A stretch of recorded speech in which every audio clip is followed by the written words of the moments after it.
ചില സിനിമകൾ പ്രേക്ഷകരുടെ മനസ്സിൽ ഒരു നെഞ്ചുരുപ്പ് തീർക്കാറുണ്ട്. അതുപോലൊരു ഇൻവെസ്റ്റിഗേഷൻ ത്രില്ലർ മൂവി വിശേഷങ്ങളുമായി ധീരത്തിന്റെ ക്രൂ മെമ്പേഴ്സ്. ഇപ്പോൾ ഒരുപാട് ഫാൻസ് ഒക്കെ കാണുമായിരിക്കും. ഉണ്ടെന്ന് തോന്നുന്നു. അവരൊക്കെ എവിടെയാന്നുള്ളത് അറിയാൻ പറ്റുന്നില്ല. ഉണ്ടെന്ന് എനിക്കറിയാം, ആരെയും അങ്ങോട്ട് കണ്ടുപിടിക്കാൻ പറ്റുന്നില്ല. കാരണം ഞാൻ ഓരോ സിനിമ തിയേറ്ററിൽ കാണുമ്പോൾ പോകുമ്പോഴും അവിടെ ഡയറക്റ്റഡ് ബൈ എന്നുള്ള പേര് വരുമ്പോൾ ഐ മാനിഫെസ്റ്റ് സീരിയസ്ലി ഓക്കെ ഒരു ദിവസം എന്റെ പേര് ഇവിടെ എഴുതി കാണും. പണിയായിട്ട് ഒരിക്കലും നമ്മുടെ ധീരം എന്ന് പറഞ്ഞ സിനിമയെ കമ്പയർ ചെയ്യാൻ പാടില്ല. ധീരം വേറൊരു സിനിമയാണ്. ഒരുപാട് ആൾക്കാർ എന്നോട് പറഞ്ഞിട്ടുണ്ട് ദീപ ഇങ്ങനെ തമിഴ് തെലുഗു ഒക്കെ ചെയ്യുന്ന കാരണം നമ്മുടെ മലയാള സിനിമയൊന്നും ചെയ്യാൻ ആഗ്രഹമില്ല എന്ന് വിചാരിച്ച് വിളിക്കാതെ ഇരുന്നിട്ട് ഒരുപാട് ആൾക്കാരുണ്ട്. എല്ലാ ആക്ടേഴ്സും നമ്മളിൽ വർക്ക് ചെയ്യുമ്പോൾ വരുന്നൊക്കെ അപ്രീസിയേഷൻ കിട്ടുന്നതാണ് നമുക്ക് മുന്നോട്ട് ഉള്ളൊരു യാത്രയ്ക്കുള്ള ഒരു ഭയങ്കര എനർജി. ഇവരൊക്കെ ഇങ്ങനെ പറയുമ്പോൾ ഇന്ത്യയിലൊന്നും ഇല്ലാണ്ട് പറയില്ലല്ലോ. അപ്പൊ നമുക്ക് വീണ്ടും നല്ലൊരു സിനിമകൾ ചെയ്യാനും ഇനിയും സിനിമയ്ക്ക് വേണ്ടി നല്ലോണം വർക്ക് ചെയ്താൽ മാത്രമേ നമുക്ക് ഇവിടെ സർവൈവ് ചെയ്യാനും എന്നുള്ള കാര്യങ്ങളൊക്കെ മനസ്സിലാക്കാൻ പറ്റിയിട്ടുണ്ട്. ഒത്തിരി സന്തോഷമാണ്. എല്ലാ ആക്ടേഴ്സും ആഗ്രഹിക്കുന്നതാണ്. അങ്ങനെ ഒരു അഭിപ്രായം എനിക്ക് കിട്ടി. എനിക്ക് ജിതിനേട്ടനൊരു വിശ്വാസമുണ്ട്. ലൈക്ക് എനിക്ക് തരുന്നത് നല്ലൊരു സാധനം ആയിരിക്കും. എനിക്ക് ഭയങ്കര ട്രസ്റ്റ് ഉണ്ടായിരുന്നു. അതുകൊണ്ട് ഞാൻ എന്താണ് ഏതാണെന്ന് ഒന്നും ചോദിക്കാതെ കയറി കമ്മിറ്റ് ചെയ്തതാണ്. പിന്നെ ആറ്റ്ലി സാറുടെ ഓഫീസിൽ നിന്നാണ് കോൾ വന്നത്. ഫസ്റ്റ് ക്വസ്റ്റ്യൻ വിജയ് സാർ ചോദിച്ചത് നീங்க தான் அனிதா ப்ளே பண்றீங்க. I was like yes sir. Oh, so Vijay sir is actually a pookie. ഭയങ്കര എക്സ്പീരിയൻസ് ആയിരുന്നു. Super Vijay sir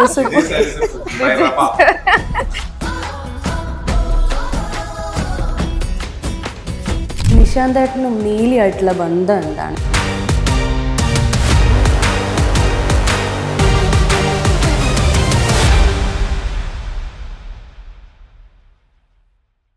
hi hello, welcome to celluloid. This is Nimisha Ram. ചില സിനിമകൾ പ്രേക്ഷകരുടെ മനസ്സിൽ ഒരു നെഞ്ചുരുപ്പ് തീർക്കാറുണ്ട്. അതുപോലൊരു ഇൻവെസ്റ്റിഗേഷൻ ത്രില്ലർ മൂവി വിശേഷങ്ങളുമായി എത്തിയിരിക്കുന്നു ധീരത്തിൻ്റെ ക്രൂ മെമ്പേഴ്സ്. നമസ്കാരം. ആക്ച്വലി ഞാൻ ഉദ്ദേശിച്ച ഇൻട്രോ ഇതായിരുന്നില്ല, പക്ഷെ ചെറുതായിട്ടൊന്ന് പാളിപ്പോയി. നമ്മുടെ അല്ലേ? അതെ, കാരണം മൂവിയുടെ ടൈറ്റിൽ ധീരമാണല്ലോ. അപ്പം ഞാൻ കരുതി ധീരമായ ഒരു തീരുമാനം എടുക്കാം, ഇപ്രാവശ്യം നല്ല കിടിലം ഇൻട്രോ എടുക്കാമെന്ന്. പക്ഷെ പാളിപ്പോയി. എന്നാലും കുഴപ്പമില്ല, നല്ല ധീരമായ ടീം മെമ്പേഴ്സ് നമ്മുടെ കൂടെ ഉണ്ട്. ഭയങ്കര കളർഫുൾ ആയിട്ടിരിക്കുന്നുണ്ട് കേട്ടോ. എല്ലാവരും കാണാൻ നല്ല ഭംഗി. Such A beautiful frame. അതെ, സീരിയസ്ലി അത് പറയാതിരിക്കാൻ പറ്റത്തില്ല. ഈ കൂട്ടത്തില് സീനിയർ ആണെങ്കിലും ഏറ്റവും യങ് ആയിട്ടിരിക്കുന്നത് ഇപ്പൊ കണ്ടാലും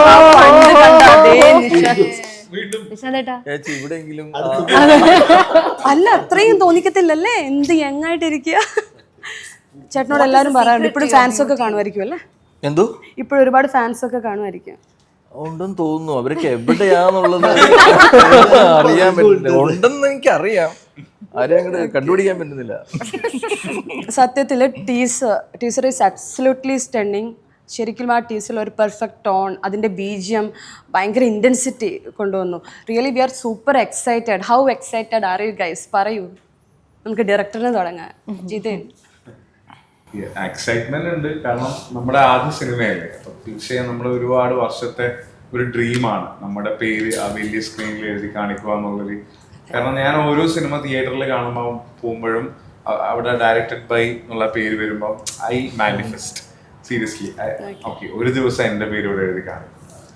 ഇപ്പം ഞാൻ എൻ്റെ ഫാമിലിയെ പോകുന്ന സമയത്ത് എൻ്റെ മോള്, അപ്പം ഞങ്ങൾ അധികം ഒരുമിച്ചാണ് പോവാറ്. അപ്പം ഞങ്ങൾ സിനിമ കാണുമ്പം ഞാൻ ആദ്യം അവളോട് പറയും, ആ ഡയറക്ടറുടെ പേര് കാണിക്കുമ്പോൾ മോളെ ഒരു ദിവസം അച്ഛൻ്റെ പേരോടെ എഴുതി കാണിക്കും. പിന്നെ ഞങ്ങൾ സിനിമ കാണുന്ന സമയത്ത് ഡയറക്ടറുടെ പേര് കാണിക്കുമ്പോൾ എൻ്റെ മോൾ ഇങ്ങനെ തിരിഞ്ഞു നോക്കും. അച്ഛൻ്റെ പേരല്ലേ പറയുമ്പോൾ എനിക്കറിയാം. സോ അത്രയും ഡ്രീമാണ്. സോ തീർച്ചയായിട്ടും ഭയങ്കര എക്സൈറ്റ്മെന്റ് ഉണ്ട്. അതും ഇത്രയും നല്ല ഒരു ആർട്ടിസ്റ്റിനെ നമ്മുടെ സിനിമയിൽ ഇൻക്ലൂഡ് ചെയ്തുകൊണ്ട് ഇപ്പൊ ഇന്ദ്രജിത്തായാലും അജുചേട്ടൻ, നിശാന്ത് ഏട്ടൻ, രഞ്ജി പണിക്കറുണ്ട്, സാഗറുണ്ട്, റബിയുണ്ട്, അഷിക, അവന്തിക, സോ ദേവി, അജിത്, ശ്രീജിത്ത്, ഞാൻ ഒരുപാട് ഫെമിലിയർ ആയ ആർട്ടിസ്റ്റുകൾ ഈ സിനിമയിലുണ്ട്. ശരിയാണ്, നല്ലൊരു കാസ്റ്റ് ആണല്ലേ. കണ്ണൂർ ഞാൻ സ്ലാങ് കേട്ടിട്ട് ചോദിച്ചിട്ടുണ്ട്. ഓക്കെ, ശരിക്കും കണ്ണൂർ ആ സൈഡിൽ നിന്ന് ഡയറക്ടേഴ്സ് കുറവാണ്. അപ്പം ചലഞ്ചിങ് ആയിരുന്നോ ആ ഒരു മലബാർ ഏരിയയിൽ നിന്ന്? ഭയങ്കര ചലഞ്ചിങ് ആയിരുന്നു. കാരണം എന്ന് വെച്ചാൽ നമ്മളെ നാട് എന്ന് വെച്ചാൽ ഇപ്പൊ കൊച്ചിൻ അല്ലെങ്കിൽ ഇതിന്റെ അടുത്തൊക്കെയാണ് കുറച്ചും കൂടി നമുക്ക് എക്സ്പോഷേഴ്സ് കൂടുതലാണ്. നമുക്ക് ആളുകളെ മീറ്റ് ചെയ്യാനും, അത് ആർട്ടിസ്റ്റ് ആയാലും പോലും പ്രൊഡക്ഷൻ ഹൗസ് ആയിരുന്നു. നമ്മളിപ്പോ കണ്ണൂർ എന്ന് പറയുമ്പോൾ എന്താ പറയാ, നോർത്ത് കേരളയാണല്ലോ. നമ്മള് സത്യം പറഞ്ഞ മാംഗ്ലൂരിന്റെ ബോർഡറാണ്, കർണാടക ബോർഡറാണ്. അപ്പൊ അത് കാരണം തന്നെ നമുക്ക് കുറെ ബുദ്ധിമുട്ട് തന്നെയാണ്. ബുദ്ധിമുട്ട് എന്ന് വെച്ചാൽ ഇവിടെ വന്ന് സർവൈവ് ചെയ്യണം, അതാണ് ഏറ്റവും വലിയ ബുദ്ധിമുട്ട്. കാരണം ഞാനൊരു 4 വർഷം എടുത്തു ഈ സിനിമ ഓക്കെ എന്ന് പറഞ്ഞ് അതിന്റെ അടുത്ത പരിപാടികളിലേക്ക് വരും. അപ്പൊ ആ 4 years കണ്ണൂരിൽ നിന്ന് ഓരോ തവണ ഇവിടെ വരണം, ആൾക്കാരെ മീറ്റ് ചെയ്യണം, കുറെ ആൾക്കാരെ നമ്മളെ പറ്റിക്കും, കുറെ ആൾക്കാരെ നമ്മൾ ഓക്കെ ശരി അപ്പോയിന്റ്മെന്റ് ഉണ്ട്, അവിടെ വന്നപ്പോൾ അവർ പറയും ഇല്ല, അപ്പൊ നമ്മൾ റൂം എടുക്കണം. അപ്പോൾ അത് ഭയങ്കര എക്സ്പെൻസീവ് ആണ് സത്യം പറഞ്ഞാല്. അപ്പം ഞാനത് പിടിച്ചു നിന്നതാണ് സത്യം പറഞ്ഞാൽ 4 വർഷം. ബിക്കോസ് നമുക്ക് ഫാമിലി ഉണ്ട്. അപ്പം ഓരോ തവണ വരുമ്പോൾ ആ ട്രാവൽ എക്സ്പെൻസ്, ആ നമ്മുടെ ഫുഡ് എക്സ്പെൻസസ് ഭയങ്കര സ്ട്രഗ്ലിംഗ് ആണ്. പക്ഷെ വിട്ടുകൊടുക്കൂല എന്നൊരു ഡിറ്റർമിനേഷൻ ഉണ്ടായിരുന്നു എന്തായാലും. അതുകൊണ്ടാണ് ഇന്ന് ഇവിടെ ഇരിക്കുന്നത്. അതെ, മാനിഫെസ്റ്റ് ചെയ്തതുപോലെ നമ്മുടെ മൂവി ഇറങ്ങാൻ പോവുകയാണ്. സോ ഇനി സാഗറിനെ കുറിച്ച് പറയുകയാണെങ്കിൽ, പണിയിലെ ഒരു ശക്തമായ വില്ലൻ കഥാപാത്രം, എനിക്ക് തോന്നുന്നു വലിയൊരു ഭാഗ്യമാണ്. അതുപോലൊരു വലിയൊരു അപ്രീസിയേഷൻ കിട്ടിയൊരു ക്യാരക്ടർ അല്ലേ. അതിനുശേഷം അതിൻ്റെ ക്ഷീണം മാറ്റാൻ എന്നുവെച്ചാൽ ഒരു വില്ലൻ്റെ നെഗറ്റീവ് ഷെയ്ഡിൻ്റെ പരമാവധി അതിനകത്ത് കൊടുത്തിട്ടുണ്ടോയെന്ന് തോന്നുന്നു. അതിൻ്റെ ക്ഷീണം മാറ്റാൻ ഈ ഒരു കഥാപാത്രത്തിന് പറ്റുമോ? എന്താണ് ധീരത്തിലെ കഥാപാത്രത്തിനെ കുറിച്ച് പറയും? ഒന്നും പറയും. ഇല്ല, ഞാൻ എന്റെ ക്യാരക്ടറിന്റെ പേര് ജോർജ് എന്നാണ്. കാരണം എനിക്കറിയില്ല, ഞാൻ ബദിലും നല്ലൊരു ക്യാരക്ടറാണ്. പറയാൻ പറ്റാത്ത, അതെ പറ്റില്ല, സ്പോയിലർ ആയി പോകും. അങ്ങനെയല്ല, മറ്റേ പണിയിലെ ക്യാരക്ടർ എന്ന് പറഞ്ഞു കഴിഞ്ഞാൽ അത്രയ്ക്കും നമ്മൾ സാഗറിൽ നിന്ന് അങ്ങനെ ഒരു ക്യാരക്ടറെ പ്രതീക്ഷിക്കുന്നില്ല. രണ്ട് തരത്തിലുള്ള ഓക്കെ, ഡിഫറെന്റ് ആയിട്ട്. ആക്ച്വലി വേറൊരു കൈൻഡ് ഓഫ് മൂവിയാണ്. പുള്ളി അതിലെ മെയിൻ വില്ലനാണ്. നമ്മുടെ സിനിമ പുള്ളി ചെയ്ത ഒരു ക്യാരക്ടറാണ്. ഓരോ സിനിമക്കും ഓരോ ഫ്ലേവർ ഉണ്ട്. അപ്പൊ പണിയായിട്ട് ഒരിക്കലും നമ്മുടെ ധീരം എന്ന് പറഞ്ഞ സിനിമയെ കമ്പയർ ചെയ്യാൻ പാടില്ല. ധീരം വേറൊരു സിനിമയാണ്. അതിൽ വളരെ ഇമ്പോർട്ടന്റ് ആയ ഒരു ക്യാരക്ടറാണ് ഇപ്പൊ ജോർജ് എന്നാണ് പുള്ളിയുടെ ക്യാരക്ടറിന്റെ പേര്. അതാണ് പുള്ളി ചെയ്തത്. അപ്പൊ അത് ജോർജ് എന്താണ് എന്ന് നിങ്ങൾ സിനിമ വന്ന് കാണും. ഓക്കെ, സ്പോയിലർ ആക്കുന്നില്ല. ഇനി നിശാന്തത്തിലോട്ട് വരികയാണെങ്കിൽ, ലോകയില് ഒരു ആകാംക്ഷയുടെ മുൾമുനയിൽ നിർത്തിയിട്ടാണ് പോയിരിക്കുന്നത്. ഒരു സസ്പീഷ്യസ് ക്യാരക്ടർ. ധീരത്തിൽ നിശാന്തേട്ടൻ്റെ ക്യാരക്ടറിനെ കുറിച്ച് അതും പറയാൻ പാടുണ്ടോ? എന്താണ്, എന്തെങ്കിലും പറയൂ ക്യാരക്ടറിനെ കുറിച്ച്.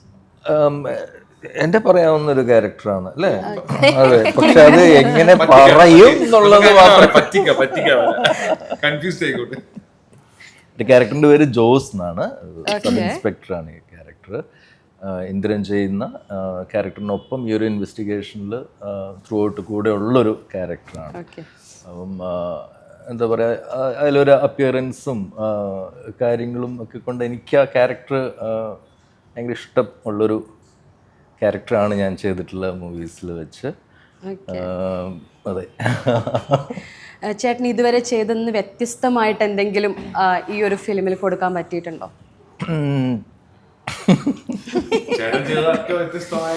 എല്ലാം വളരെ വ്യത്യസ്തമാണ്. പക്ഷെ ഇതിൽ എനിക്ക് തോന്നുന്നത് ഒരു കുറച്ചൊരു എക്സ്പീരിയൻസ്, കുറച്ച് നാളല്ലേ, കുറച്ചൊരു സീനിയർ ഒരു കോപ്പാണ് ഈ ഒരു ക്യാരക്ടർ. ഒരു സീനിയർ ഒരു പോലീസ് ഓഫീസർ. ലുക്ക് പോലും ഇതിൽ ഭയങ്കര ഡിഫറെന്റ് ആണ്. ചേട്ടൻ അതിന് മുമ്പ് ഒരു സിനിമയിലും അങ്ങനത്തെ ഒരു ലുക്ക് വന്നിട്ടില്ല. കുറച്ച് മെച്ചുവേർഡ് ആയിട്ട് ചേട്ടൻ മീശയൊക്കെ ഷേവ് ചെയ്ത് അല്ലേ, കുറച്ച് ഗ്രേ ഒക്കെ ഇട്ട് വേറൊരു നിശാന്ത് സാഗറാണ്. അപ്പൊ അങ്ങനെയൊക്കെ വരുമ്പോ തന്നെ ആ ഒരു അപ്പിയറൻസിൽ വരുമ്പോ തന്നെ നമുക്കൊരു നമ്മൾ ആ ഒരു ക്യാരക്ടറിലേക്ക് നമുക്ക് ഓക്കെ ഇത്രയും ഒരു ഏജ്ഡ് ക്യാരക്ടറാണ്, അല്ലെങ്കിൽ ഈ ഒരു ക്യാരക്ടറിന് ഇങ്ങനെ ഒരു അപ്പിയറൻസ് വരണമെങ്കിൽ അയാൾ അത്രയും എക്സ്പീരിയൻസിലൂടെ കടന്നു വന്നിട്ടുള്ള ഒരാളായിരിക്കുമല്ലോ. അപ്പം നാച്ചുറലി നമ്മുടെ ഒരു ബോഡി ലാംഗ്വേജിലൊക്കെ ആ ഒരു ഇത് എനിക്ക് ഉള്ളിൽ വരുന്നുണ്ടായിരുന്നു, പുറത്ത് വന്നു.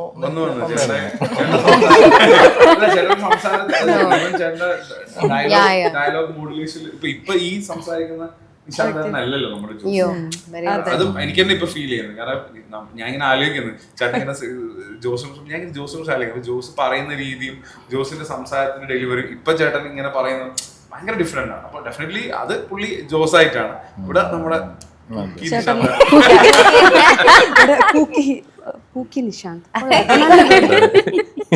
ഇന്ദ്രൻ പോലെ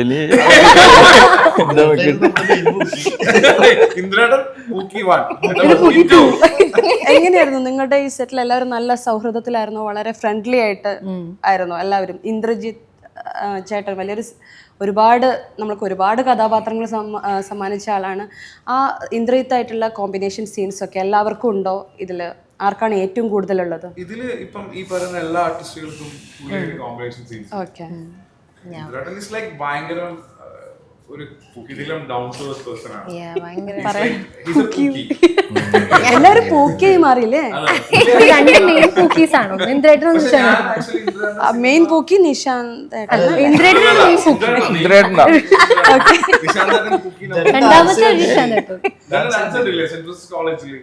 അത് നന്നായിട്ട് നിങ്ങൾ ആരോ ഞാൻ കണ്ടിരുന്നു ഇന്ത്യൻ സിനിമ ഏതോ ഇതിനകത്ത് ഞാൻ കണ്ടായിരുന്നു. കണ്ടാ ശരിക്കും കണ്ടു. നമ്മൾ സ്ക്രോൾ ചെയ്യുമ്പോൾ എല്ലാ കണ്ടന്റും വരും, അതുകൊണ്ട് അല്ലല്ല സ്ക്രോൾ ചെയ്യുമ്പോ ഇപ്പം മുഴുവൻ ധീരത്തിന്റെ പ്രൊമോഷനും കാര്യങ്ങളും നടക്കുകയാണല്ലോ. അപ്പൊ തീർച്ചയായും കണ്ടു. ഒരുപാട് ഇന്ദ്രേട്ടന്റെ മൂവി എന്ന് പറയുമ്പോൾ എല്ലാവരും ഒരുപാട് ആകാംക്ഷയോടെ കാത്തിരിക്കുകയാണ്. എസ്പെഷ്യലി ഒരുപാട് ഫാൻ ബേസ് ഉള്ള എല്ലാവരും കാത്തിരിക്കുന്ന ഒരു മൂവിയാണ്. നമ്മുടെ എക്സ്പെക്ടേഷൻ അതുപോലെ ഉണ്ടാകും. അയ്യോ അങ്ങനെ ഓവർ എക്സ്പെക്ടേഷൻ ഒന്നും വേണ്ട. ഓവർ എക്സ്പെക്ടേഷൻ അല്ലെങ്കിൽ വളരെ അടിപൊളി കാസ്റ്റ് ആണല്ലോ. ഇനി റബേലോട്ട് വരികയാണെങ്കിൽ നമ്മൾ മിടുക്കി എന്ന റിയാലിറ്റി ഷോ നമ്മൾക്ക് സമ്മാനിച്ച ഒരു ആർട്ടിസ്റ്റാണ് റബ. അതിനുശേഷം മലയാളത്തിൽ ജേക്കബിൻ്റെ സ്വർഗരാജ്യം, ഫോറൻസിക് ഒക്കെ ചെയ്തെങ്കിലും പിന്നീട് നമ്മൾ കൂടുതലായിട്ട് സജീവമായിട്ടുണ്ടായിരുന്ന തമിഴ് തെലുങ്ക് ഇൻഡസ്ട്രിയിലാണ് അല്ലേ? അതെ. അതിനുശേഷം വീണ്ടും മലയാളത്തിൽ ധീരത്തിലോട്ട് വരുമ്പോൾ എന്താണ് കഥാപാത്രത്തിനെ കുറിച്ച് പറയാനുള്ളത്? ആക്ച്വലി ധീര ഒരുപാട് നാളുകൾക്ക് ശേഷമാണ് ഞാൻ മലയാളത്തിൽ ഒരു ഫുൾ ഫ്ലെഡ്ജ്ഡ് ആയിട്ടുള്ള ഒരു ക്യാരക്ടർ പ്ലേ ചെയ്യുന്നത്.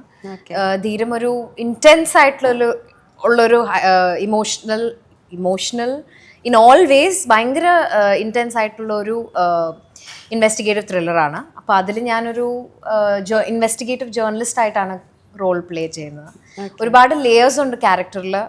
നല്ല എക്സ്പീരിയൻസ് ആയിരുന്നു. ഇത്രയും ഇൻറ്റൻസ് ആയിട്ടുള്ള ഒരു ക്യാരക്ടർ പ്ലേ ചെയ്യാൻ പറ്റിയതിന് ഒരുപാട് സന്തോഷമുണ്ട്. Thanks to Jithin for calling me. In fact ഞാൻ ആക്ച്വലി വിചാരിച്ചു മലയാളം ഡയറക്ടേഴ്സ് എന്നെ മറന്നിട്ടുണ്ടാവുമെന്ന്. ബിക്കോസ് എനിക്ക് ഒരുപാട് ആഗ്രഹം ഉണ്ടായിരുന്നു മലയാളത്തിൽ അത്യാവശ്യം നല്ല സിനിമകൾ ചെയ്യണം എന്ന്. പക്ഷേ sometimes you don't get those calls. അല്ലെങ്കിൽ ചിലപ്പോൾ ഫോർ വാട്ട്സ് എവർ റീസൺ ചിലപ്പോൾ ഒരുപാട് ആൾക്കാർ എന്നോട് പറഞ്ഞിട്ടുണ്ട് റീബ ഇങ്ങനെ തമിഴ് തെലുഗു ഒക്കെ ചെയ്യുന്ന കാരണം നമ്മൾ മലയാള സിനിമയൊന്നും ചെയ്യാൻ ആഗ്രഹമില്ല എന്ന് വിചാരിച്ച് വിളിക്കാതെ ഇരുന്നിട്ട് ഒരുപാട് ആൾക്കാരുണ്ട്. സോ അങ്ങനെയല്ല, മലയാളമാണ് മൈ മദർ ഇൻഡസ്ട്രി. സോ വിളിച്ചതിൽ ഒരുപാട് സന്തോഷം. നല്ല ക്യാരക്ടർ പ്ലേ ചെയ്യാൻ പറ്റിയതിൽ ഒരുപാട് സന്തോഷം. ഇത്രയും അമേസിംഗ് ആയിട്ടുള്ള ഒരു ക്രൂ ആൻഡ് കാസ്റ്റിൻ്റെ കൂടെ വർക്ക് ചെയ്യാൻ പറ്റിയതിൽ സന്തോഷം.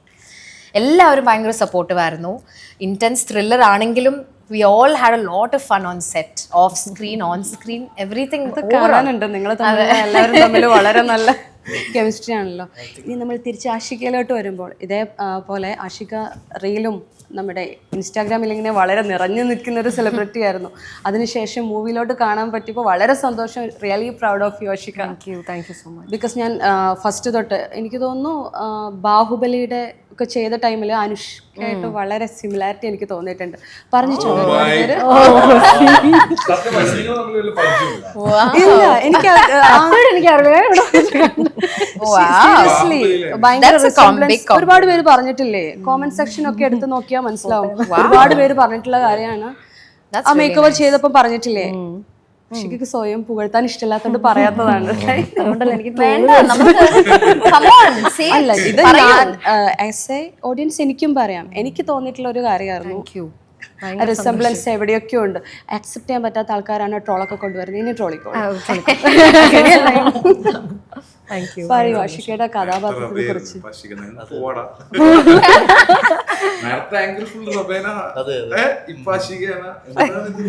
വിമൻ അല്ല ഒരുപാട് ടാലന്റഡ് ആണ്. നമ്മൾ ഒരുപാട് കണ്ടിട്ടുണ്ട്. മൂവിയിൽ വരുന്നതിന് മുന്നേ ഒരുപാട് ഷോർട്സും എല്ലാം ആയിട്ട് ഞാൻ സ്ഥിരമായിട്ട് കാണാറുണ്ടായിരുന്നു. ഞാൻ ഇതിന്റെ ഫുൾ ക്രെഡിറ്റ് സത്യം പറഞ്ഞ ജിതിനേട്ടനാണ്. ഈ സിനിമയിലേക്ക് ഞാൻ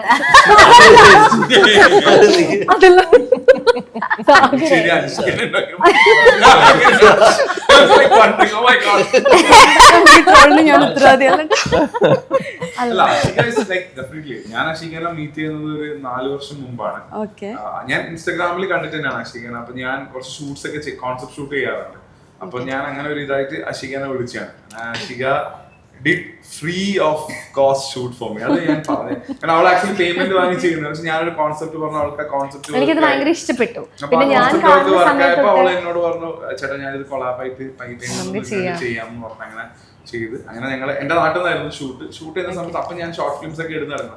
നമ്മളിങ്ങനെ ഇന്ററാക്ട് ചെയ്യുമല്ലോ, ലൈറ്റിംഗ് പരിപാടികൾ സെറ്റ് ചെയ്യുന്ന സമയത്ത് ഇങ്ങനെ പടത്തിനെ കുറിച്ചൊക്കെ സംസാരിക്കാൻ ഞാൻ പറഞ്ഞു, എനിക്ക് പടം ചെയ്യണം, ഉറപ്പായിട്ടും ഞാൻ പടം ചെയ്യാം, ശരി നോക്കി ഒരു 2 വർഷത്തിനുള്ളിൽ. അങ്ങനെയായിരുന്നു നമ്മുടെ കമ്മ്യൂണിറ്റി. പക്ഷെ അന്നും സംസാരിക്കുമ്പോൾ എനിക്ക് അറിയായിരുന്നു ജിതനേട്ടൻ അത് ചെയ്യും എന്നുള്ളത്. കാരണം ആ ചെറിയൊരു ഷൂട്ടിന് പോലും അദ്ദേഹം അത്രത്തോളം എഫേർട്ട് എടുത്ത് അത്രയും ഭയങ്കര ക്ലിയർ കട്ട് വിഷൻ ആയിരുന്നു. അന്നും ആ വിഷൻ ഭയങ്കര ക്ലിയർ ആയിരുന്നു. എന്ത് ചെയ്യണം, ഞാൻ എന്ത് ചെയ്തു കഴിഞ്ഞാൽ എനിക്ക് എന്ത് ചെയ്യാൻ പറ്റും, എങ്ങനെ ചെയ്യാൻ പറ്റും, എല്ലാ കാര്യത്തിനെ കുറിച്ചും അയാൾക്ക് ഭയങ്കര വ്യക്തമായിട്ടുള്ളൊരു ധാരണ ഉണ്ടായിരുന്നു. അപ്പൊ അന്ന് പറഞ്ഞപ്പോൾ തന്നെ ലൈക്ക് എനിക്കൊരു ഇൻറ്റ്യൂഷൻ അടിച്ചു, ആ എന്തായാലും എന്നോട് ചോദിച്ചു, ഓക്കെ സിനിമ വരുമ്പോ എന്നെ വിളിക്കാമെന്ന് പറഞ്ഞത്. പിന്നെ നമ്മളങ്ങനെ വലിയ കോണ്ടാക്ട് ഒന്നും ഇല്ല, വല്ലപ്പോഴും അല്ലെ എപ്പോഴെങ്കിലും ഒരു മെസ്സേജ്. പക്ഷെ നമ്മള് സിനിമ വന്നു, ഞാൻ ഇങ്ങനെ അനൗൺസ് ചെയ്തപ്പോ അശി എന്നെ മെസ്സേജ് അയച്ചു, ചേട്ടാ ഇങ്ങനെ പടം സെറ്റ് ആയിട്ടുണ്ടല്ലേ? ഞാൻ പറഞ്ഞാ ഉണ്ട്. അപ്പം നമ്മുടെ പടത്തിലൊരു പരിപാടി ഉണ്ടായിരുന്നു. അപ്പൊ എനിക്ക് ശരിയാണല്ലോ ഈ ക്യാരക്ടർ കൊടുത്താൽ കൊള്ളാലോ എന്നുള്ളൊരു സാധനം വന്നു. പക്ഷെ തീരെ എക്സ്പെക്ട് ചെയ്തില്ല ഞാൻ എനിക്കൊരു എക്സ്പെക്ടേഷൻ ഉണ്ടായിരുന്നില്ല. വളരെ പെട്ടെന്നാണ് വിളിക്കുന്നതും എല്ലാം ആവുന്നതും എല്ലാം. പിന്നെ ഞാനൊന്നും ചോദിച്ചില്ല. ലൈക്ക് എനിക്ക് ജിതനേട്ടൻ ഒരു വിശ്വാസമുണ്ട്, ലൈക്ക് എനിക്ക് തരുന്നത് നല്ലൊരു സാധനം ആയിരിക്കും എനിക്ക് ഭയങ്കര ട്രസ്റ്റ് ഉണ്ടായിരുന്നു. അതുകൊണ്ട് ഞാൻ എന്താണ് ഏതാണെന്ന് ഒന്നും ചോദിക്കാതെ കയറി കമ്മിറ്റ് ചെയ്തതാണ്. ഇനി നമ്മൾ തിരിച്ച് സാഗറിലോട്ട് വരുമ്പോഴാണ്, സാഗറിന് കമൽഹാസൻ സാറിൽ നിന്നും ലോകേഷ് സാറിൽ നിന്നൊക്കെ ഒരുപാട് അപ്രീസിയേഷൻ കിട്ടിയിട്ടുണ്ട്. എനിക്ക് തോന്നുന്നു ഒരു സ്റ്റാർട്ടിങ് ബഡ്ഡിംഗ് എന്ന് ഉദ്ദേശിച്ചത് ഓൾറെഡി മീഡിയയിലുണ്ട്, ബട്ട് സ്റ്റിൽ ഫിലിമിൽ ബഡ്ഡിംഗ് ആക്ടർ എന്നുള്ള രീതിയിൽ അതൊരു വലിയ അപ്രീസിയേഷൻ ആണല്ലേ, അധികം ആർക്കും കിട്ടാത്ത ഭാഗ്യം. ആ ഒരു മൊമെന്റിനെ കുറിച്ച് പറയും. സന്തോഷം.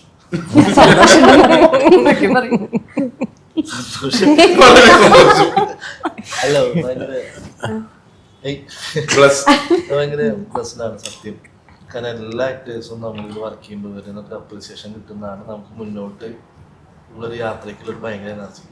ഇവരൊക്കെ ഇങ്ങനെ പറയുമ്പോൾ ഇന്ത്യയിൽ ഒന്നും ഇല്ലാണ്ട് പറയില്ലല്ലോ. അപ്പൊ നമുക്ക് വീണ്ടും നല്ല നല്ല സിനിമകൾ ചെയ്യാനും ഇനിയും സിനിമയ്ക്ക് വേണ്ടി നല്ലോണം വർക്ക് ചെയ്താൽ മാത്രമേ നമുക്ക് ഇവിടെ സർവൈവ് ചെയ്യാനും എന്നുള്ള കാര്യങ്ങളൊക്കെ മനസ്സിലാക്കാൻ പറ്റിയിട്ടുണ്ട്. ഒത്തിരി സന്തോഷമാണ്. എല്ലാ ആക്ടേഴ്സും ആഗ്രഹിക്കുന്നതാണ്. അങ്ങനെ എനിക്ക് കിട്ടി, എനിക്ക് ജുനൈസിനും കിട്ടി. ഒരുപാട് സന്തോഷം. ഇങ്ങനെ സിനിമ തന്ന ജോയിച്ചായിട്ടും അതിന്റെ ക്രൂവിൽ. എനിക്ക് തോന്നുന്നു ബിഗ് ബോസിൽ പോയപ്പോഴായിരുന്നു ചേട്ടൻ ഇങ്ങനത്തെ ഒരു ഓപ്പർച്യൂണിറ്റി പറഞ്ഞതല്ലേ അവിടെ നിന്നിട്ട്. അപ്പോൾ ബിഗ് ബോസിൽ പോയപ്പോൾ എല്ലാവർക്കും ആഗ്രഹമായിരിക്കും മൂവിയിലോട്ടുള്ള ഒരു എക്സ്പോഷർ. പക്ഷെ അതിന് ഭാഗ്യമുണ്ടായ നിങ്ങൾക്കാണ്. എങ്കിലും അങ്ങോട്ടേക്ക് ഇനീഷ്യലി പോകുന്ന ടൈമിൽ അങ്ങനെ പ്രതീക്ഷിച്ചിരുന്നോ ഇതുപോലൊരു മൂവിയിലോട്ട് വരാൻ പറ്റും? ഞാൻ സിനിമ ഇവിടുന്ന് ഓൾറെഡി 4-5 സിനിമ കഴിഞ്ഞിട്ടാണ് ഞാൻ പോകുന്നത്. കുരുതിയൊക്കെ കഴിഞ്ഞിട്ടും എനിക്ക് നല്ല ഓപ്പർച്യൂണിറ്റീസ് ഒന്നും വന്നില്ല. അപ്പൊ അന്നൊക്കെ രാജേട്ടനെ എങ്ങനെ അസലിനൊക്കെ പറ്റിയിട്ട് ക്യാരക്ടറിനെ പറ്റിയിട്ട് അത്യാവശ്യം നല്ല ചർച്ചകളുണ്ടെങ്കിൽ നമുക്ക് സർവൈവ് ചെയ്യണ്ടേ. നല്ല ജെന്യൂൻ ആയിട്ട് പറയുകയാണെങ്കിൽ അന്ന് സിനിമകൾ വന്നില്ല. ഒരു പോയിന്റിൽ ആ ഷോ വന്നു, എനിക്കത് പോകേണ്ട ഒരു സിറ്റുവേഷൻ ആയി. അങ്ങനെ പോയതാണ്. പിന്നെ എൻ്റെ അമ്മയ്ക്ക് ഭയങ്കര ഇഷ്ടമായിരുന്നു ആ ഷോ. അപ്പൊ അങ്ങനെ പോയിട്ട് സിനിമ ചെയ്തിട്ട് സിനിമ കിട്ടാനായിട്ട് പിന്നെ ആ ഷോയിൽ പോയതാണ്. അപ്പൊ ആ ഷോയിൽ പോയിട്ട് ഒരിക്കലും സിനിമ കിട്ടുമെന്ന് ഞാൻ പലർക്കും ബിഗ് ബോസ് പോലെ ഷോയിൽ പോയി കഴിഞ്ഞാൽ ഒരുപക്ഷെ നഷ്ടപ്പെടാം, കിട്ടാൻ നമുക്ക് അവിടെ ഡിപ്പെൻസ്. പക്ഷെ എനിക്കെന്തോ ഒരു അനുഗ്രഹം കിട്ടി. എന്തായാലും തന്നെ നമുക്കൊരു നല്ല ആക്ടറിനെ കിട്ടി. ആ പണിയിലൂടെ നമ്മൾ വേറെ തന്നെ ഒരു സാഗറിനെയാണ് കണ്ടത്. റിയലി ഇനിയും ഒരുപാട് ധീരത്തിലും അതുപോലൊരു നല്ലൊരു കഥാപാത്രമായിരിക്കും പ്രതീക്ഷിക്കുകയാണ്. നമ്മളൊട്ടും നിരാശപ്പെടുത്താത്ത നല്ല കഥാപാത്രമായിരിക്കും.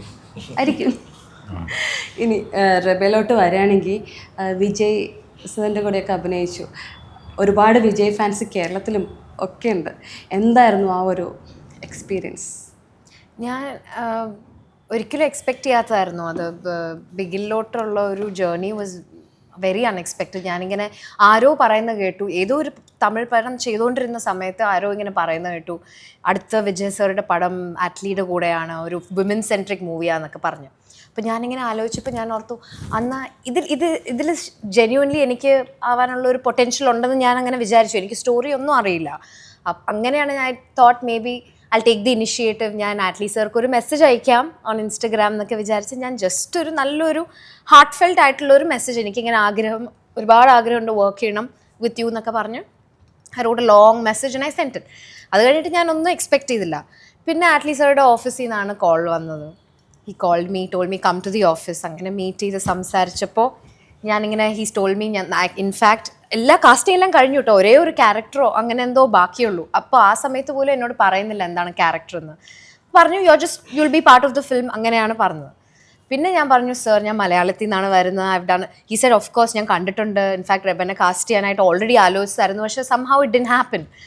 അപ്പോൾ ഡെസ്റ്റിനി എന്നൊക്കെ പറഞ്ഞ് അങ്ങനെ സംസാരിച്ചപ്പോൾ ഞാൻ പറഞ്ഞു സർ എനിക്ക് ഒരേ ഒരു റിക്വസ്റ്റേ ഉള്ളൂ, it's my dream to be a part of this film, I am very happy, പക്ഷെ ഞാൻ I want to do something significant in the movie. അത് കഴിഞ്ഞിട്ടാണ് ജെന്യൂൻലി എനിക്ക് അനീത എന്ന് പറഞ്ഞ ക്യാരക്ടർ തരുന്നത്. അതുവരെ എന്നോട് പറഞ്ഞിട്ട് പോലും ഇല്ലായിരുന്നു that it was the character. എന്നിട്ട് ആറ്റ്ലി സർ പറഞ്ഞു അത് റെബയുടെ ഒരു അങ്ങനത്തെ ഒരു കൺവിക്ഷൻ എൻ്റെ അടുത്ത് അങ്ങനെ ആ ഒരു ക്വസ്റ്റ്യൻ ചോദിച്ചപ്പോൾ seriously I thought maybe something about you is very deserving of that role. അങ്ങനെയാണ് ഒരു ക്യാരക്ടർ തന്നത്. പിന്നെ ഏറ്റവും ഫസ്റ്റ് ഡേ ഓൺ സെറ്റ് ഞാൻ ഫസ്റ്റ് കാണുന്ന വിജയ് സാറിനെയാണ്. ഫസ്റ്റ് ക്വസ്റ്റ്യൻ വിജയ് സാർ ചോദിച്ചത്, മാ നീങ്ക ഇതാ അനീത പ്ലേ പண்றீங்க. I was like yes sir. Oh, such a down to earth person. 100%. ഭയങ്കര സിമ്പിൾ ആണ്, മാൻ ഓഫ് ഫ്യൂ വേർഡ്സ്. പക്ഷെ ജെന്യൂൻലി ആളിന് if he genuinely connects with you, he's a pookie. Vijay sir is a pookie. He's so fun. Yeah, he's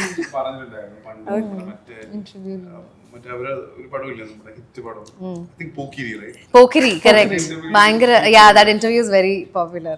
പക്ഷെ ഭയങ്കര വിജയ് സാറിന് നേരെ Vijay sir ആ word ഇല്ല, ബട്ട് മീനിങ് ഇസ് ദാറ്റ് ഭയങ്കര ഫൺ, എന്റർടൈനിങ്, ഭയങ്കര യുനോ ജോവിയൽ. അത് ഒരിക്കലും നമുക്ക് എല്ലാവർക്കും കാണാൻ പറ്റുന്ന ഒരു സൈഡ് അല്ല ഓഫ് സർ. സോ അതൊക്കെ നമ്മളായിട്ട് ഭയങ്കര അറ്റാച്ച്മെന്റ് ആയി, ബിക്കോസ് നമ്മൾ അത്രയും days we spend on set. അപ്പോൾ എന്തെങ്കിലുമൊക്കെ നമ്മൾ ജോക്സ് പറയുമ്പോൾ ഇങ്ങനെ നോക്കുമ്പോൾ ഹീൽ സ്റ്റാർട്ട് ലാഫിങ്, then he'll say some jokes. ഒരുപാട് നല്ല moments we've shared. So Vijay sir is actually a pookie. ഭയങ്കര എക്സ്പീരിയൻസ് ആയിരുന്നു. സൂപ്പർ. വിജയ് സാർ ഇവിടെ ഇപ്പൊ എല്ലാരും പൂക്കികളായതുകൊണ്ട് ആർക്കാണ് ടൈറ്റിൽ കൊടുക്കണ്ടെന്ന് അറിയില്ല. പോകുമ്പോ എല്ലാവർക്കും ഒരു കീഴൊക്കെ വെച്ച് തരാം പൂക്കി. ഭയങ്കര ഒരു എക്സ്പീരിയൻസ്. അത് വെരി സപ്പോർട്ടീവ്. ശരിക്കും തമിഴിൽ നിന്ന് നമ്മൾ മലയാളത്തിലോട്ട് വരുമ്പോഴേ എന്താ മേജർ ഡിഫറൻസ് കണ്ടത്? എന്താ പറയാ, ഒരു the kind of intimacy with a set, with the crew. ആ ഇന്റിമസി നമ്മുടെ മലയാള സിനിമയിൽ തീർച്ചയായിട്ടും ഉണ്ട്. Like you know the way I can interact with Jithin or വേറെ ആരായാലും, like you know the kind of ഒരു എന്താ പറയാ, ഒരു ഫ്രണ്ട്ഷിപ്പ് ഓർ ഇന്ററാക്ഷൻ ഓർ നമ്മൾ ആ ഒരു this one I definitely see a lot more intimacy and comfort in Malayalam. Because ആ ഒരു ഫോർമാലിറ്റി എപ്പോഴും ഉണ്ട് വേറെ ഇൻഡസ്ട്രീസിൽ. ഒരു തമിഴായാലും തെലുഗു ആയാലും ഭയങ്കര നമുക്ക് ഇത്ര വരെ, this is the only limit, ഈ ലിമിറ്റ് വരെ നിൽക്കണം, ഇത് കഴിഞ്ഞാൽ we can get to comfortable close. It's good, അതുണ്ട്. പക്ഷെ ഇവിടെ എനിക്ക് തോന്നുന്നു we are little more maybe like more you feel more like a close in family. That's one difference I see. Okay. ഇനി നിശാന്തേട്ടനും നീലിയായിട്ടുള്ള ബന്ധം എന്താണ്? എനിക്ക് അറിയണമെന്നുണ്ട്. ഇന്ദ്രജിത്തില് നീലിയായിട്ട് എന്തോ കണക്ഷൻ ഇല്ലേ? അത് വെച്ചിട്ടാണോ വീണ്ടും ലോഗയിലും? ഇല്ല, ഞാൻ സത്യം പറഞ്ഞാൽ ഞാൻ അരുണായിട്ട് ഡയറക്ടറായിട്ട് ഞാൻ അതിനെപ്പറ്റി സംസാരിച്ചില്ല. അത് അങ്ങനെയൊക്കെ ഒരു കണക്ഷൻ വഴിയൊക്കെയാണോ, അല്ലെങ്കിൽ അങ്ങനെ ഒരു കണക്ഷൻ ഉണ്ടോ ഈ ഒരു ഞാൻ അങ്ങനെയൊന്നും സംസാരിച്ചിട്ടില്ല. അതെ, പക്ഷെ എന്തോ കാര്യമായിട്ടുള്ള ബന്ധമുണ്ട്. അവിടെയും നീലി ഇവിടെയും നീലി നോക്കുക. അതെ, കേൾക്കുമ്പോൾ ഭയങ്കര രസമുണ്ടല്ലേ? നല്ല രസമുണ്ട്. സാഗർ ഒരുപാട് കോമഡി ക്യാരക്ടർ ചെയ്യുന്ന ആളായിരുന്നു എന്നാണ് പ്രേക്ഷകർക്കിടയിൽ ഉണ്ടായിരുന്നത്. തട്ടിമുട്ടിയിലൊക്കെ വന്നപ്പം യഥാർത്ഥത്തിൽ സാഗർ എങ്ങനെയുള്ള ക്യാരക്ടർ ചെയ്യാൻ ഇഷ്ടപ്പെടും? സീരിയസ് ആണോ? എങ്ങനെയാണ് ജീവിതത്തിൽ? ബിഗ് ബോസിൽ നമ്മളൊക്കെ കണ്ടു, എന്നാൽ പോലും പറയും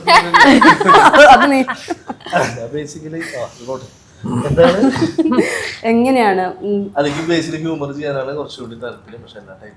ഹ്യൂമർ നന്നായിട്ട് വഴങ്ങുമെന്ന് തോന്നിയിട്ടില്ലേ? ഇപ്പൊ കിട്ടുന്നതൊക്കെ വളരെ സീരിയസ് കഥാപാത്രങ്ങളാണല്ലേ? അല്ല, ഹ്യൂമറും എല്ലാം മിക്സ് ചെയ്തിട്ട് ചെയ്യാം. ഇന്നൊരു ക്യാരക്ടർ മാത്രം അങ്ങനെ സേഫ് സൈഡ് അങ്ങനെ ഇല്ല. പക്ഷെ കുറച്ചുകൂടി ഹ്യൂമർ കുറച്ചുകൂടി ഇഷ്ടമാണ്. ഓക്കെ. ഒരു പക്ഷേ ജിതിൻ, നമ്മുടെ മൂവിക്ക് ധീരം എന്നല്ല എന്നെങ്കിൽ വേറെ ഏത് ടൈറ്റിലായിരുന്നു പ്ലാൻ ചെയ്തിട്ടുണ്ടായിരുന്നത്? നമ്മുടെ പടത്തിന്റെ ആദ്യത്തെ ടൈറ്റിൽ ആക്ച്വലി ധീരം എന്നായിരുന്നില്ല. നമ്മുടെ പടത്തിന്റെ ആദ്യത്തെ ടൈറ്റിൽ ആരാച്ചാർന്നായിരുന്നു. ആരാച്ചാർന്നായിരുന്നു ആദ്യത്തെ ടൈറ്റിൽ. പിന്നെ ആ ടൈറ്റിലിൽ ഒരു ചെറിയ ഒരു പ്രശ്നമുണ്ട്. ബിക്കോസ് അതൊരു ബുക്കാണ് ആരാച്ചാർ എന്ന് പറയുന്നത്. ആരാച്ചാർ നമ്മുടെ തൂക്കിക്കൊല്ലുന്ന KR മീരയുടെ ഒരു ബുക്ക് ഉണ്ട് ആരാച്ചാർ. അപ്പൊ നാളെ ഒരു കോൺട്രവേഴ്സി വേണ്ട എന്നുള്ള കാര്യം കൊണ്ടും പിന്നെ അതിൽ ഭയങ്കര ഡാർക്ക് ആയ ഒരു ടൈറ്റിലാണല്ലോ. ഈ രണ്ട് കാരണങ്ങൾ കൊണ്ടാണ് നിങ്ങൾ ആരാച്ചാർ എന്നുള്ള പേര് മാറ്റിയത്. ഓക്കെ. ഈ ധീരൻ എന്ന് പറയുമ്പോ ഒരു ബ്രേവ് എന്നല്ലേ മീനിങ് വരിക? അപ്പൊ ഇതിൽ ഏത് ക്യാരക്ടറാണ് ഏറ്റവും? അല്ല, അതാണ് ഈ ധീരം എന്നുള്ള ടൈറ്റിൽ പിന്നെ നമ്മൾ ഡിസൈഡ് ചെയ്തിട്ടതാണ്. ആക്ച്വലി ആദ്യം റൈറ്റർ ഇട്ട ടൈറ്റിൽ ആരാച്ചാർ എന്നായിരുന്നു. അപ്പൊ അതിൽ നമ്മൾ കുറെ എന്താ പറയാ അത് മാറ്റാൻ വേണ്ടി കുറെ സംഭവങ്ങൾ ഉണ്ടായിരുന്നു. ഓക്കെ. പിന്നെ നമ്മൾ ഒരുപാട് ടൈറ്റിലുകളിലേക്ക് പോയി. പല ടൈറ്റിലുകളും നമ്മൾ സംസാരിച്ചു. ധീരം എന്ന് പറഞ്ഞ ടൈറ്റിലാണ്. കാരണം വെച്ചാൽ നമ്മുടെ ഈ സിനിമയിൽ നിങ്ങൾ പറഞ്ഞ പോലെ ബ്രേവറി അല്ലെങ്കിൽ ആ ധീരത ഒരുപാട് ആളുകൾക്കുണ്ട്. സിനിമ കണ്ടു കഴിയുമ്പം ആരുടെ ധീരമാണ് ആരുടെ ധീരതയാണെന്ന് നിങ്ങൾക്ക് മനസ്സിലാവും. വളരെ ആകാംക്ഷയോടെ വെയിറ്റ് ചെയ്യാണ്. ഡിസംബർ 5-ന് ധീരം തിയേറ്ററിൽ റിലീസ് ചെയ്യാണ്. ടീസർ പോലെ തന്നെ നമുക്ക് സൂപ്പർ എക്സൈറ്റിംഗ് ആയിട്ട് ഒരുപാട് പ്രതീക്ഷിക്കാവുന്ന മൂവി ആയിരിക്കും. കസ്റ്റിനെ കണ്ടാൽ തന്നെ എല്ലാവർക്കും അറിയാം. സോ ഞങ്ങൾ ഒരുപാട് പ്രതീക്ഷിക്കുകയാണ്. അതുപോലെ തന്നെ ആവട്ടെ. Thank you. Thank you.